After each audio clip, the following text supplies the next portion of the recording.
ಸಿರಿತಾರೆಯರಿಗೆ DKShi warning ವಿಚಾರ ಅವರ ಮಾತಿನಿಂದ ಮನಸ್ಸಿಗೆ ನೋವಾಗಿದೆ. ನಾವು ಯಾರ ಅಧೀನದಲ್ಲೂ ಇಲ್ಲ ಎಂದ ರಮೇಶ್ ಭಟ್.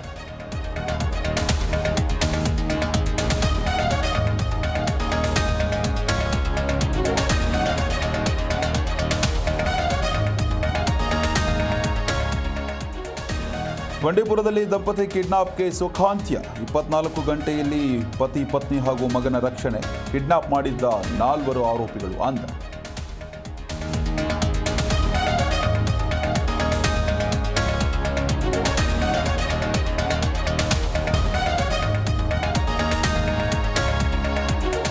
ಸಾಲ ಕಟ್ಟಿಲ್ಲ ಅಂತ ಮನೆಗೆ ಬೀಗ ಹಾಕಿ ದಬ್ಬಾಳಿಕೆ. ಬಾಣಂತಿ ಮಹಿಳೆಗೆ ಮನೆಯಿಂದ ಹೊರತಳ್ಳಿ ದರ್ಪ.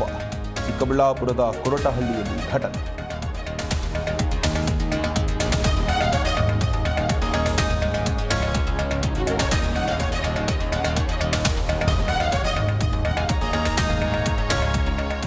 ಭಾರತ ಆಸ್ಟ್ರೇಲಿಯಾ ಮೊದಲ ಸೆಮಿಫೈನಲ್ ಪಂದ್ಯ. ಟೀಂ ಇಂಡಿಯಾಗೆ 265 ರನ್ ಗುರಿ ನೀಡಿದ ಆಸೀಸ್. ಭಾರತದ ಪರ ಶಮಿಗೆ 3 ವಿಕೆಟ್, ವರುಣ್ಗೆ 2 ವಿಕೆಟ್.